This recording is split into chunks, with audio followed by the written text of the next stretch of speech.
और सीखना भी पड़ेगा। किस प्रकार से सीखना है, किन बातों का ध्यान रखना है, वो आप सब समझदार है, समझ सकते हैं। किंतु ये समझ आपके जीवन में होनी चाहिए, आपकी लाइफ में कुछ परिवर्तन होंगे।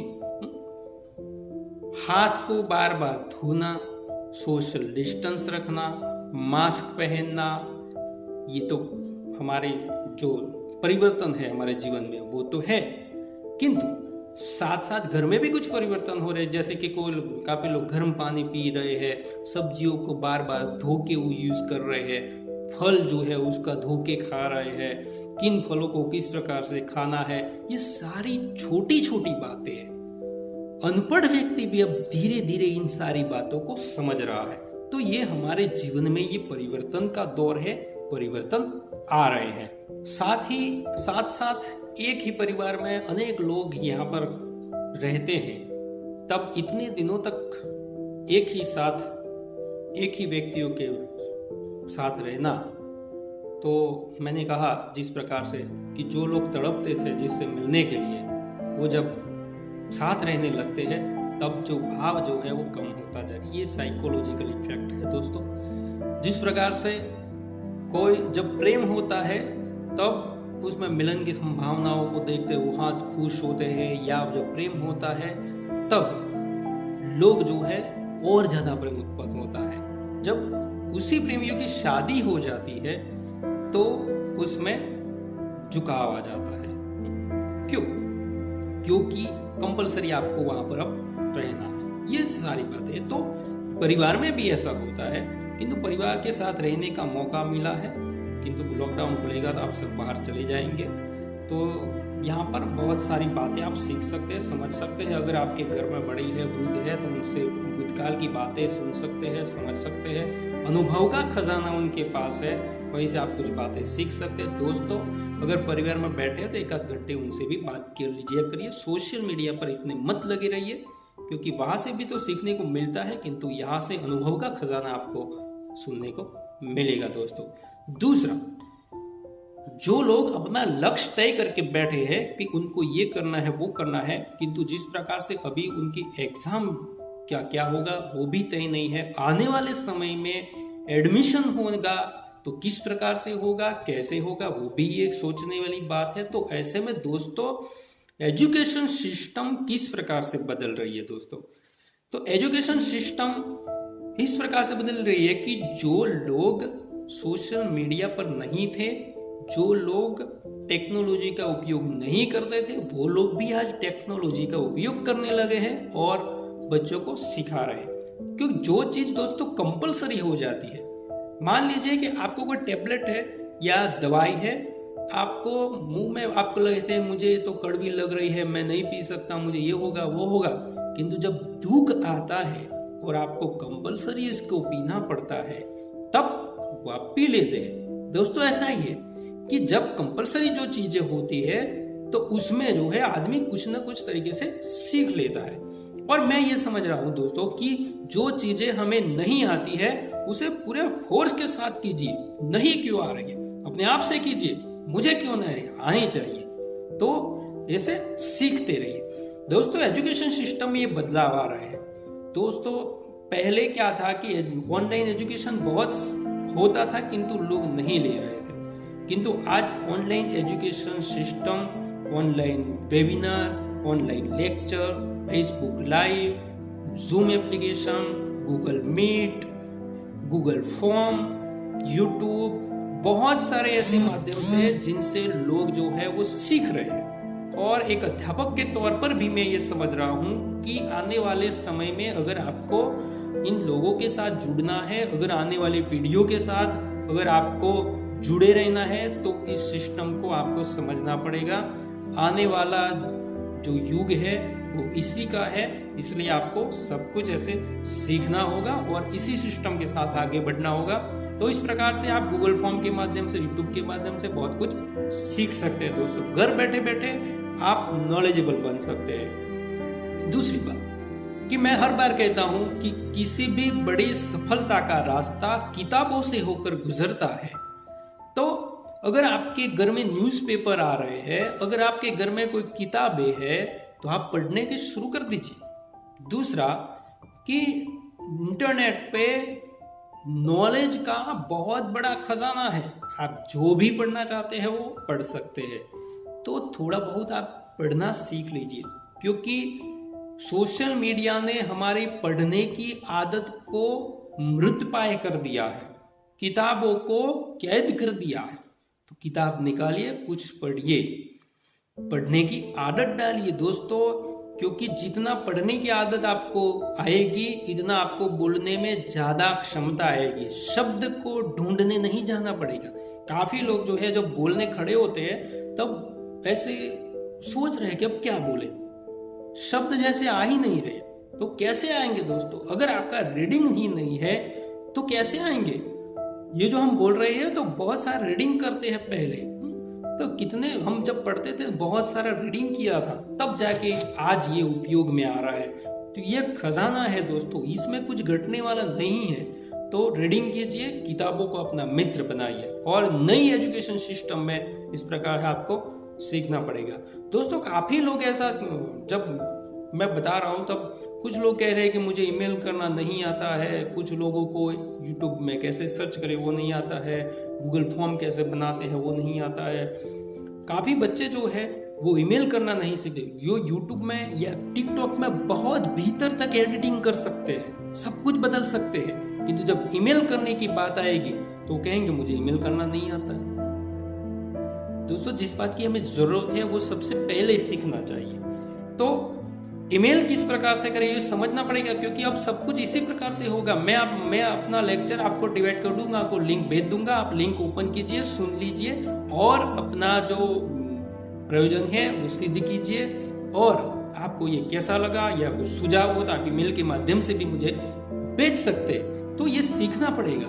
इस सिस्टम को अगर आप नहीं अपनाएंगे तो पीछे रह जाएंगे, इसलिए ये सारी चीजें सीखनी पड़ेगी। दोस्तों दूसरी बात, ई कॉमर्स के क्षेत्र में बहुत सारी संभावनाएं बढ़ रही है, क्योंकि अब लोग जो है वो दुकानों पे बहुत कम जाएंगे, बाजार में बहुत कम जाएंगे, इसीलिए ई कॉमर्स के क्षेत्र में बहुत सारी संभावनाएं इस प्रकार से बढ़ रही है। लोग जिस प्रकार से जैसा हो सके लोग ऑनलाइन ऑर्डर करते हैं, तो जिस प्रकार से हो के ऑनलाइन ऑर्डर कीजिए ताकि आपको जैसे कम से कम बाहर निकलना पड़े। तो ऐसे परिवर्तन होने वाले हैं दोस्तों।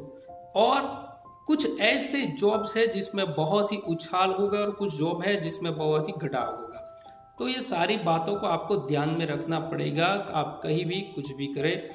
दूसरी बात कि आप अगर समझदार है, समझे हुए लोग हैं, तो अगर आप पढ़ रहे हैं तो आपको अपने आसपास के जो लोग हैं उनको भी समझाना पड़ेगा कि किस प्रकार से अब परिवर्तन का दौर है, परिवर्तन के समय में किस प्रकार से जीना है, ये समझा सकते हैं। आरोग्य सेतु आप इंस्टॉल करवा सकते हैं। तो दोस्तों एक स्टूडेंट या एक पढ़े हुए नागरिक के तौर पर हमारी काफी जिम्मेदारियां बढ़ जाती है। जब आप ही नहीं समझेंगे, आप ही अगर सोशल डिस्टेंस नहीं रखेंगे, आप ही बाहर बाजार में घूमते फिरेंगे, कायदे का भंग करेंगे, तब दूसरे लोगों से आप क्या कहेंगे? इसीलिए खुद से शुरुआत करनी पड़ेगी। दूसरा कि एक ही स्थिति में आदमी हताश होता जा रहा है, तो हताश होने की जरूरत नहीं। मैंने कहा कि कुछ नया नया पढ़ते रहिए, नया नया सीखते रहिए। जब कुछ नया सीखते हैं तो आपके भीतर एक आनंद उत्पन्न होता है, और वही आनंद आपकी हताशा को कम कर देता है। क्योंकि आने वाले भविष्य में आपका भविष्य क्या होगा वो आपको तय करना पड़ेगा, आपको समझना पड़ेगा किस प्रकार से आपको भविष्य तय करना है। क्या आपको पान की दुकान पे वैसे ही बैठकर गेम खेल के दिन बिताने हैं, या आपको मिलने के लिए लोग टाइम लेकर आए, ऐसी आप लाइफ को बनाना है, वो आपको तय करना है। आप दोस्तों ऐसे लाइफ क्रिएट कीजिए, आप अपने जीवन को ऐसे बनाइए कि लोगों को भी आपसे कुछ सीख मिले, लोग आपको मिलने के लिए तड़पे, समय लेकर आपको मिलने के लिए आए, अपॉइंटमेंट लेकर मिलने के लिए आए। ऐसी लाइफ बनानी पड़ेगी, किंतु इसके लिए आपको बहुत सारा संघर्ष करना पड़ेगा। टिकटॉक पे 2-3 घंटे बिताने से, या फेसबुक पे लगे रहने से, यूट्यूब में पिक्चर देखने से, या दोस्तों के साथ गेम खेलने से कुछ नहीं होने वाला।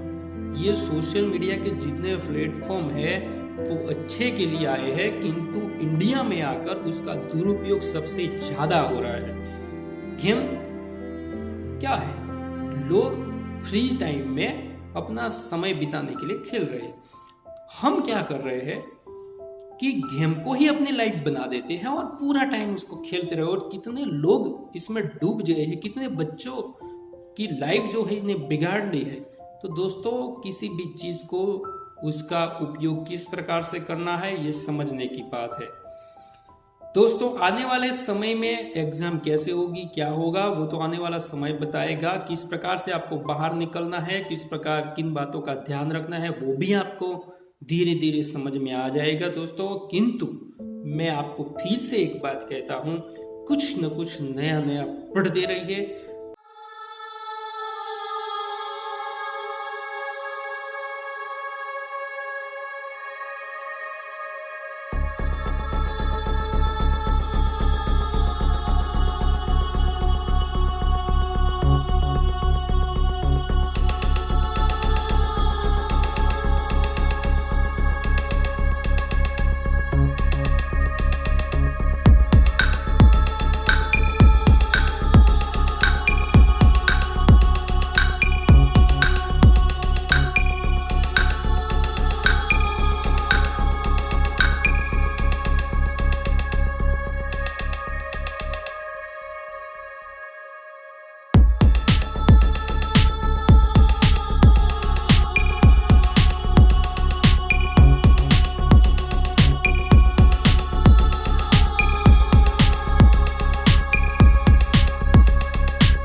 का नॉलेज होना बहुत जरूरी है। एक सीमित दायरे में मत रहिए, एक नॉलेज का भी सीमित दायरा मत कीजिए, विषय का सीमित दायरा मत कीजिए, जात प्रांत देश सबका सीमित दायरा छोड़िए और विस्तृत समष्टि की बात करिए, वसुधैव कुटुंबकम की बात कीजिए।